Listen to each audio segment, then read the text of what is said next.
L'une des premières choses que nous devons faire, que j'inviterai la classe politique à faire, c'est de réfléchir sur ce mode d'élection des gouverneurs de province et des sénateurs. C'est ce mode d'élection qui est à la base de la corruption.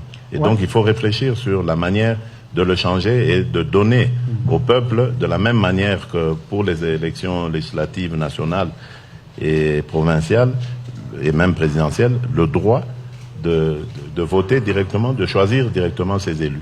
Et donc, pour terminer avec cette question de la corruption, je dirais le combat contre la corruption, je le dis et je l'affirme, sera une de mes priorités. Je combattrai la corruption avec toutes les méthodes démocratiques possibles, mais jusqu'à ce que celle-ci sera totalement éradiquée de notre société.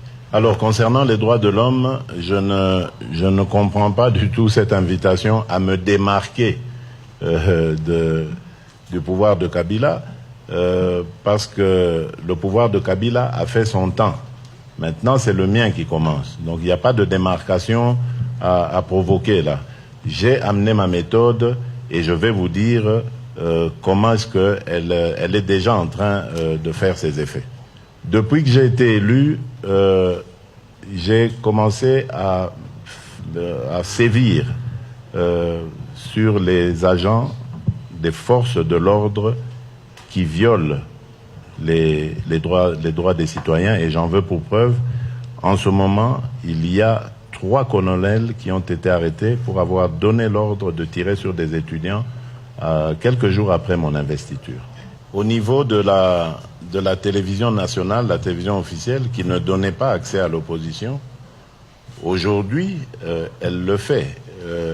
L'opposant qui continue de revendiquer sa soi-disant victoire a le champ libre. Non seulement ses activités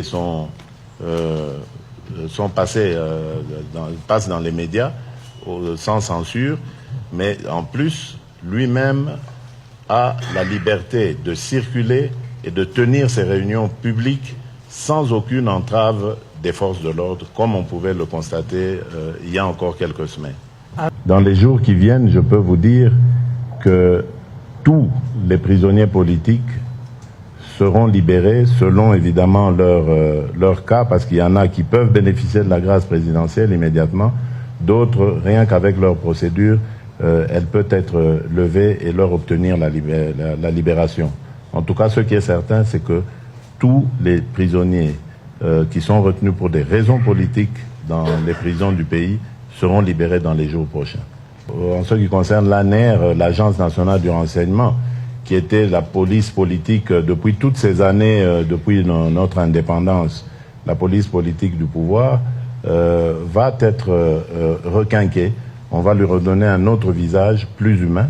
Et j'ai d'ores et déjà donné l'instruction pour que tous les cachots de ces services soient fermés et qu'on ne puisse plus retenir des individus dans ces endroits uniquement à cause de leurs opinions politiques. Ça n'arrivera plus. Et je sais que c'est une question de temps aussi, parce que certaines habitudes sont restées.